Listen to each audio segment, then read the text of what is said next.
Bienvenidas y bienvenidos al capítulo número 133 de Entre Grillos. Hoy vamos a hablar de cuánto ganan los mexicanos y de por qué, a pesar de que en este sexenio los salarios, bueno, en el sexenio de López Obrador, los salarios subieron como nunca en décadas, la desigualdad sigue ahí y hubo mucho que se pudo hacer de manera mucho mejor a lo que vimos. La excusa para este episodio es que ya salió la ENIG 2024, la Encuesta Nacional de Ingreso y Gasto de los Hogares.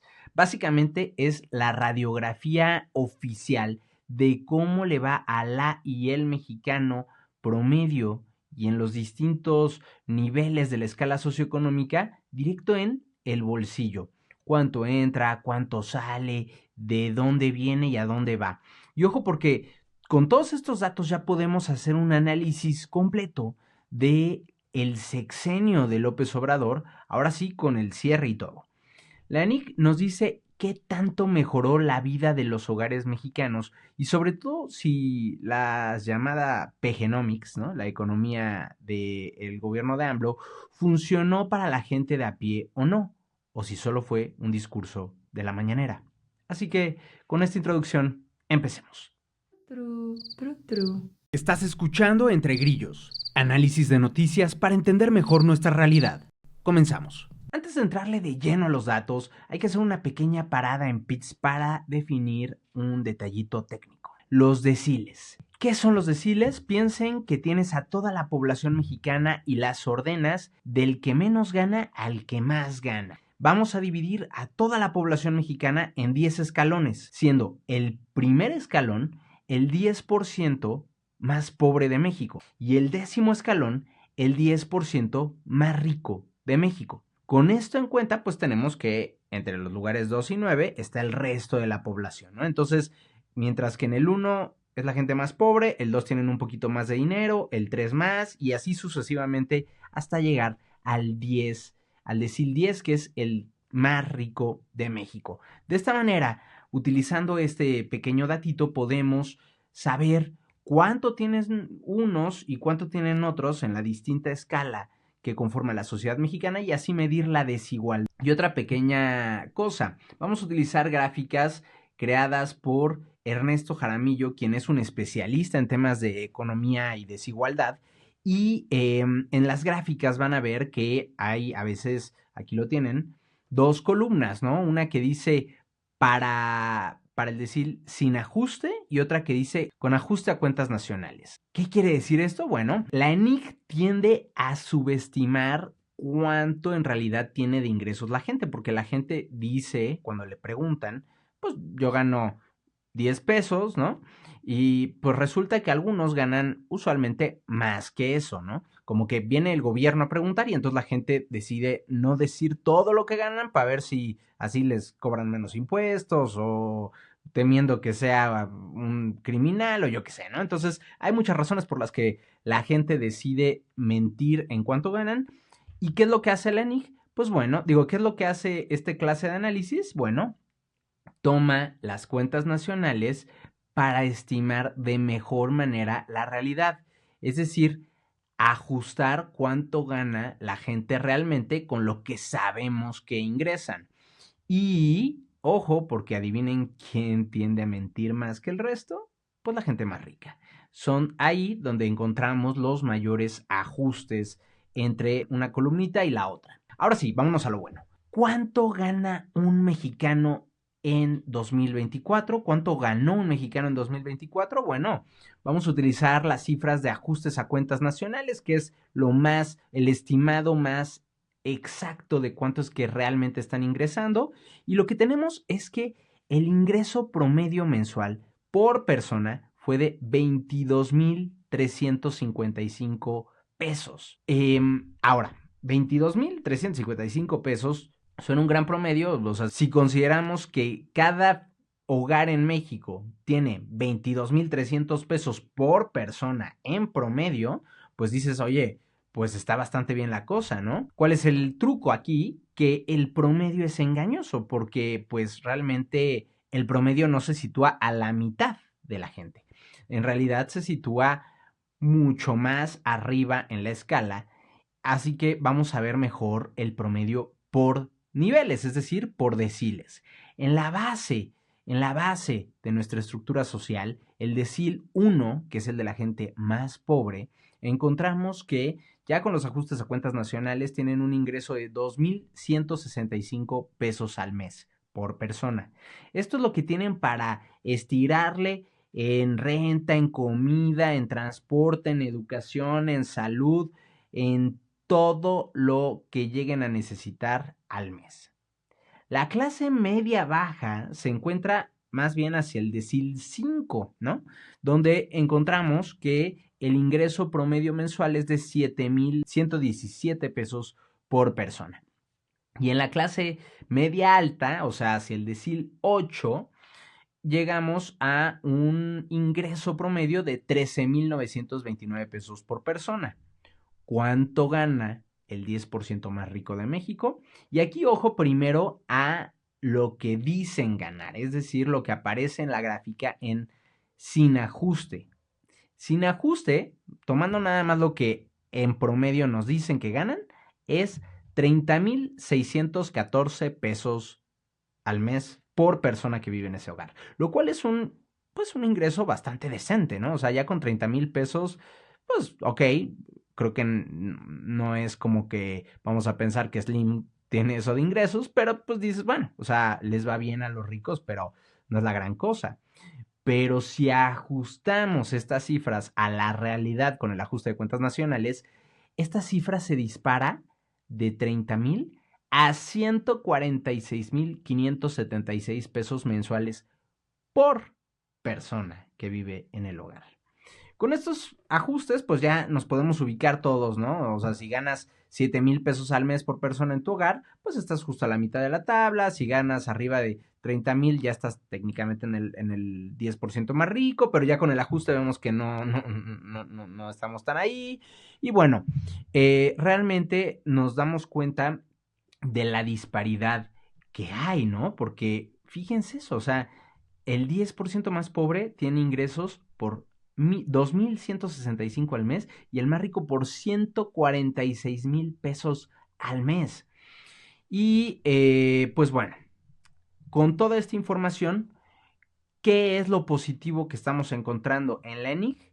Que entre 2018, que entró López Obrador a la presidencia, y 2024, que salió de la presidencia, el ingreso promedio, o sea, el ingreso de los hogares promedio en México, creció 25% en términos reales. ¿Qué quiere decir en términos reales? Esto ya es descontando inflación. Es decir, si tú ganabas 100 pesos, un hogar promedio ganaba 100 pesos en 2018, en 2024 ganaba 125, ya considerando la inflación, ¿no? Si la inflación fue de 70%, pues ya considerando esa inflación, tú tienes 125 pesos para gastar contemplando los precios de 2018, ¿no? Y lo mejor de todo esto es que ustedes podrán decir, bueno, es que, ¿qué tal que ese 25% es engañoso, ¿no? Así como decíamos de que el promedio de ingresos en México es de 22,000 pesos, pero luego vemos que la diferencia entre los más pobres y los más ricos es amplísima, pues qué tal que ese aumento ocurrió solo en los grupos más ricos. Pues resulta que no, porque el decil 1 subió 41%. Aumentaron sus ingresos 41% en estos 6 años, en términos reales, mientras que el decil 10, los más ricos, tuvieron un ingreso que aumentó en promedio 14% en términos reales, ¿no?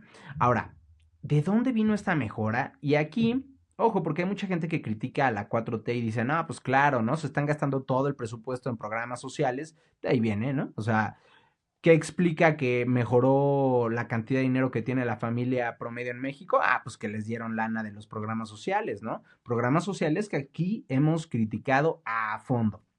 Y pues no, resulta que no fue ni magia ni los programas sociales. Resulta que 55% de lo que aumentó sus ingresos en estos 6 años vino de una mejora en los ingresos laborales. Es decir, les aumentaron el salario, cambiaron a un trabajo que les pagaba más, tuvieron más honorarios, lo que ganan por su chamba, básicamente. Solo 14% del aumento que hubo en estos 6 años vino de programas sociales. Y el resto, pues, son otros tipos de ingresos, ¿no? Estamos hablando de remesas, rentas, etcétera. Y sí, esto confirma algo clave, que en México lo que más saca a gente de la pobreza es un mejor salario, no un cheque del gobierno. Pero aquí es donde el cuento empieza a torcerse, ¿no? Y aquí es donde vemos que sí, a pesar de que sí subieron los ingresos, que la gente tiene más lana, y eso es un gran, gran alivio. O sea, no puedo dejar de recalcar esto. O sea, el hecho de que sobre todo la gente que menos tiene hoy en día esté ingresando mucho más que hace 6 años, pues es una gran, gran noticia. Pero, ¿qué pasa precisamente cuando vemos lo que ha ocurrido con los programas sociales? Pues resulta que tenemos un gran elefante en la sala, la pensión para adultos mayores. Ese gran, gran programa social que se ha aumentado cuánto reciben cada bimestre, que se ha aumentado también el universo de personas, la cantidad de personas a las que se les da, porque ya no es solo a partir de los 65, sino lo estamos haciendo cada vez más joven y les estamos dando lana a cada vez más y más y más y más gente. Ese universo ocupa prácticamente 8 de cada 10 pesos que el gobierno reparte en forma de transferencias monetarias. De por sí, del PIB, me parece, esta cifra no la tengo aquí a la mano, pero me parece que 1 de cada 4 pesos se va en pensiones de algún tipo. Y bueno, cuando vemos los programas sociales y las transferencias monetarias que hace este gobierno, 83 de cada 100 pesos se van a este programa nada más. El resto, pues te lo tienen que estar ahí peleando entre becas, programas de apoyo para personas con discapacidad, para jóvenes, para madres trabajadoras, en fin. Y esto tiene un problema obvio y muy grande. Cuando concentras así el gasto, reduces tu capacidad redistributiva, porque básicamente todo se lo estás dando a la gente que llega a cierta edad y no estás ni diferenciando quién necesita más este dinero y quién no, ni realmente atacando otros problemas que también requieren mecanismos y soluciones redistributivas. En 2018, para que se den cuenta de por qué es esto importante, en 2018 el 10% de la población más pobre recibía 24 de cada 100 pesos que se destinaban a transferencias. Esto es un programa redistributivo, porque de los 100 pesos que había para transferencias, 24 se los dabas al 10% más pobre. Mientras que la gente más rica, el 10% más rico, se quedaba con solo 5 de esos 100 pesos. Redistribuyes, agarras de la gente más rica y le das a la gente más pobre. ¿Qué pasa hoy en día? Que ese 24% pasó a 14% de lo que recibe la gente más pobre de este país. Perdieron, o sea, de recibir 24 de cada 100 pesos, ahora reciben 14 de cada 100 pesos. Mientras que la gente más rica pasó de recibir 5 de cada 100 pesos a 12 de cada 100 pesos. Prácticamente se va la misma cantidad de dinero para el 10% más pobre y para el 10% más rico. No estás redistribuyendo, no le estás dando más a los que más necesitan. En temas redistributivos, en temas de programas sociales, no es cierto que van primero los pobres. Y así la cobertura pues también se movió en una dirección extraña, porque no solo bajó la cantidad de dinero que recibía la gente más pobre y subió la que recibe la gente más rica, sino que también dejaron de cubrir a parte de, porque los programas sociales no llegan al 100% de la población. De hecho, en 2018, del 5% más pobre de la población, 80%, o sea, los primeritos 5 en esa escala que hicimos de la gente con menos dinero, 80% recibían programas sociales. En 2024, esa cifra bajó a 58%. Mientras que el 5% más rico de este país, 5% más rico de este país, que ya tiene ingresos por arriba probablemente de los 200,000 pesos al mes, subió la cobertura de programas sociales de 5 a 20%. Le estamos dando ahora más dinero a esa gente que no lo necesita. Y si a esto le sumamos las becas Benito Juárez, pues cayeron también de cubrir a 12% de la población en 2022 a solo 6% en 2024. Y queda claro que la prioridad no fue equilibrar a las generaciones, sino fortalecer el voto dorado de los adultos mayores. Y así llegamos a la conclusión de que a pesar de que los más pobres subieron sus ingresos proporcionalmente más que los ricos, la distancia sigue siendo abismal. ¿Se acuerdan que les dije que los más pobres recibían 2,000 pesos al mes? O sea, sus ingresos totales, no reciben del gobierno. Sus ingresos totales son 2,000 pesos al mes por persona, mientras que los más ricos están por arriba de los que era, déjenme ver, 146,000 pesos. Pues bueno, estamos hablando de que la diferencia es de 67 veces. 67 veces. Este es el México que está convencido de que el gobierno tiene como estandarte el primero a los pobres. Solo que no lo es. La brecha se mantiene porque sí, los salarios subieron y sí hay que decirlo también a partir de una muy buena política laboral. Pero el pastel que representa la economía mexicana no creció. No creció. Y aunque la redistribución se hizo de mejor manera, sigue siendo sumamente desigual. Y entre las muchas razones por las que la economía no creció, está la pandemia. Y aquí no me voy a detener mucho, solamente voy a decir que sí, la pandemia vino a fregar, no a México, al mundo entero. La economía de todos los países del mundo se vio impactada por la pandemia, sumado a la invasión de Rusia en Ucrania, sumado a otros temas de las cadenas de suministro que vienen de China, etcétera, etcétera. Sí, pero ¿qué pasa? Que, por ejemplo, en México, el PIB, la producción económica de México, cayó 8.7 en 2020, una de las más profundas del mundo. Y lo peor no fue solo eso, sino que si nosotros vemos cuánto tardó cada país en recuperarse, lo que vemos es que Estados Unidos tardó alrededor de 18 meses en recuperarse al nivel que estaba prepandemia, es decir, por ahí de año y medio. Brasil y Chile tardaron alrededor de 24 meses, es decir, 2 años, ¿no? Poquito más que Estados Unidos. En el caso de México, fueron 31 meses. 31 meses, es decir, prácticamente 2 años y medio. Mucho más que no solo Estados Unidos, sino que otros países, incluso de América Latina.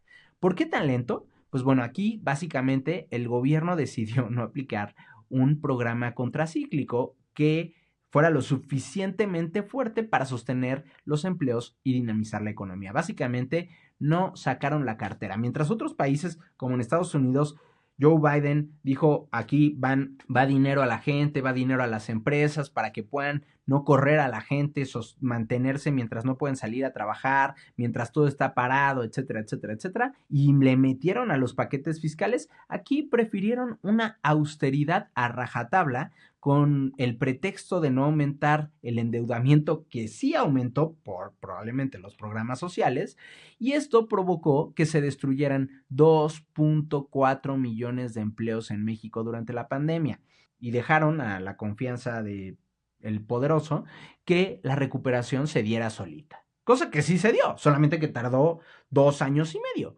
Y el resultado es que aunque los salarios mejoraron, no hubo un crecimiento del PIB que potenciara esos avances. Nos quedamos con una especie de reparto mejorado de este pastel. Y si hablamos de derechos, pues las cosas tampoco fueron para presumirse, ¿verdad? Porque en salud tenemos desabasto de medicamentos, recortes, desaparición de programas como el Seguro Popular y su consecuente intento por sustituirlo con otros programas tremendamente mal hechos. En educación tenemos los programas con menos cobertura, becas recortadas, retroceso en la infraestructura, en protección social. Somos cada vez más dependientes de un solo programa. Todo esto sin una reforma fiscal progresiva que garantice recursos estables a largo plazo. Hoy el sistema impositivo en México sigue cargando más proporcionalmente a los que menos tienen, mientras que los sectores de mayores ingresos cuentan con más herramientas para pagar menos impuestos y para evadir impuestos. Así que sí, resumimos, el sexenio de López Obrador nos deja una de las mejores noticias a nivel laboral que ha tenido este país en décadas. Los salarios subieron y subieron de verdad. Subieron una buena parte de lo que tenían pendiente tras 30 años de un neoliberalismo que vio estancados los salarios. Se saldó, en parte, una deuda histórica con millones de trabajadores, especialmente los que menos tienen, porque fueron los que mayor impacto tuvieron en este aumento con el aumento al salario mínimo. Y no fue cualquier cosa, que este salario mínimo creció más de 100% en términos reales, 100% una vez contabilizada la inflación. Y eso ayudó a sacar de la pobreza laboral a entre 9 y 10 millones de personas en México. Pero aquí está el pero, del tamaño del ajuste de las cuentas nacionales a lo que ganan aquellos en el 10% más rico, se perdió la oportunidad de que este avance fuera mucho, pero mucho mejor. Porque mientras el bolsillo mejoraba, el país se movía con un motor económico a medio gas, con crecimiento bajo, con una recuperación tremendamente lenta, una desigualdad intacta en la cima, retrocesos en salud, en educación y en la progresividad de los programas sociales, por no hablar del retroceso democrático que tuvimos. Y en vez de diversificar y fortalecer todos estos apoyos, se concentró el presupuesto social en una sola pensión, dejando fuera a muchos de los que más necesitan esta clase de apoyos. En lugar de apostar por un sistema fiscal más justo, se mantuvo uno que sigue exprimiendo a los que menos tienen. En resumen, se repartió un pastel mejor, pero el pastel, de nuevo, insisto, siguió siendo chico. Y si no haces crecer el pastel, no importa qué tan bien lo cortes, tarde o temprano ya no vas a tener de dónde repartir. La pregunta ahora es, ¿qué tanto de estas lecciones aprendió Claudia Sheinbaum y cambiará su gobierno? O si van a simplemente repetir la fórmula de subir sueldos sin crecer gran cosa, porque ya lo hemos dicho, esta receta no va a aguantar eternamente. Sin crecimiento sostenido y sin una reforma fiscal seria, bien hecha, los avances de hoy pueden ser los retrocesos de mañana. Y ahora te pregunto a ti, ¿en qué decil estás? ¿Y sentiste en tu bolsillo esta mejora en la economía que tuvimos durante el sexenio de López Obrador? Porque si algo nos enseña esto es que a pesar de todo lo que se pudo haber hecho mal, a pesar de todos los escándalos, la corrupción y todo lo que trajo de malo el gobierno de López Obrador, si algo pesa al mexicano es lo que le cae a la cartera. Y cómo no, el emoji de la semana, déjeme ahí un billetito, una moneda, una cartera, no sé qué emojis haya relacionados con dinero. Y si te gustó este episodio, ya sabes, dale like, compártelo, comenta, suscríbete y puedes apoyar a Entre Grillos con el equivalente a un café al mes. El link para nuestro Patreon está en la descripción de este episodio, así como el link para el grupo en Telegram, donde les estoy platicando cuando saco videos y donde discutimos algunos temas de actualidad. Muchísimas gracias por escuchar Entre Grillos y gracias a nuestros mecenas Arturo Monedero, Sergio Estrada, Eduardo Farfán, José Corral, Daniel Santana, Leonel Quiñones, Ana Martínez, María Medina, Jaciel Lara, Arturo Flores, Ivana Cortés, Aline Mendoza, Mariana Martínez, Isa Ripoll, Jackie Vargas, David Ladrón de Guevara, Jackie Quiñones, Jorge Vargas, Diego Báez y Sofía Russo. Muchas gracias y hasta la próxima.